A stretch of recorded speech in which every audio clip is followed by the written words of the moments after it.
তৃতীয় semester matric গণিত অধ্যায়ে উপবৃত্ত।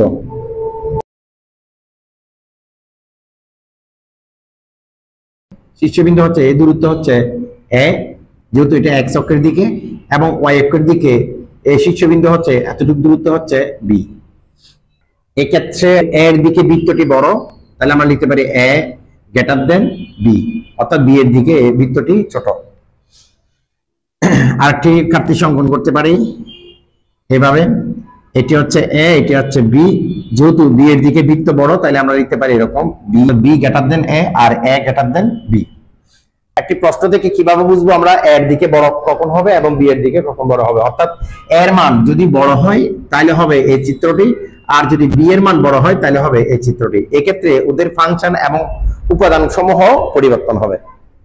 উপবৃত্তের সাধারণ সমীকরণ হচ্ছে x square by A square y square by B square equal to 1। উপবৃত্তের সাধারণত দুটি অংশ আছে। একটি অংশ হচ্ছে যে এর মান বড় হলে উপবৃত্তের উপাদান সমূহ এ এবং বি এর মানের উপর নির্ভর করে।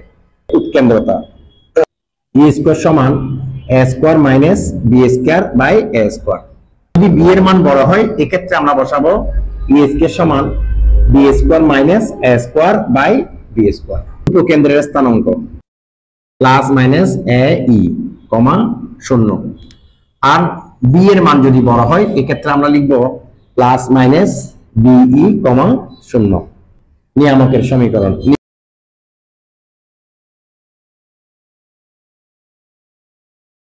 উপকেন্দ্রিক লম্ব 2b স্কয়ার বাই a, আর বি এর মান যখন বড় হবে তখন আমরা লিখব 2a স্কয়ার বাই b।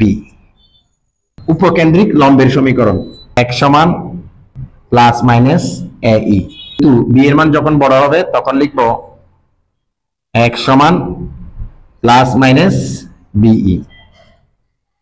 এ হলো উপবৃত্তের যে উপাদান সমূহ। মানে এর মান যদি বড় হয়, এর মান যদি বড় হয় এখানে উপাদান দেওয়া আছে, এবং বি এর মান যদি বড় হয় তার উপাদান এখানে দেওয়া আছে। এখন আমরা এর মান এবং বি এর মান কিভাবে বড় হয় সেটি আমরা একটি প্রশ্নের মাধ্যমে দেখব।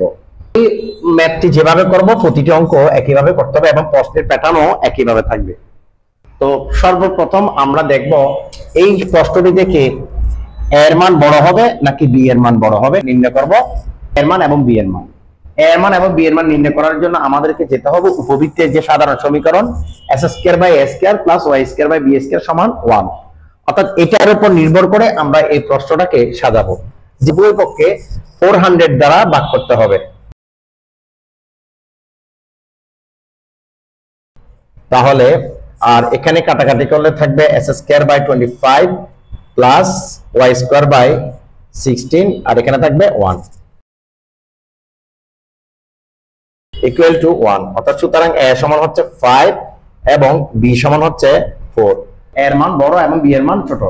প্রথমে আমরা নির্ণয় করব উৎকেন্দ্রতা সমান A square minus B square, আর নিচে লিখবো আমরা এ স্কয়ার 16, আর এখানে লিখবো 25, এখানে লিখবো 9 আর 25 কাটাকাটি করলে থাকবে 5, অর্থাৎ 3/5। এটি হচ্ছে ই এর মান। 2 নম্বরে নির্ণয় করব উপকেন্দ্রের স্থানাঙ্ক। দেওয়া আছে প্লাস এ ই কমা 0, অর্থাৎ প্লাস মাইনাস এ এর মান দেওয়া আছে 3/5। এটি হচ্ছে উপকেন্দ্রের স্থানাঙ্ক। 3 নম্বর আমরা নির্ণয় করব নিয়ামক সমীকরণ। নিয়ামকের সমীকরণ হচ্ছে x সমান প্লাস মাইনাস এ ই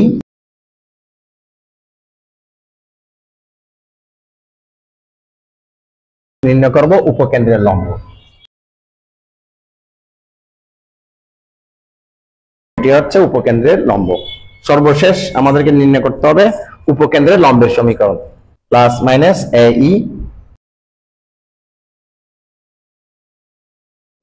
এটি হচ্ছে উপকেন্দ্রের লম্বের সমীকরণ। তাহলে আশা করি আমরা উপবৃত্ত থেকে কোনো প্রশ্ন আসলে আমরা খুব সহজে সমাধান করতে পারবো।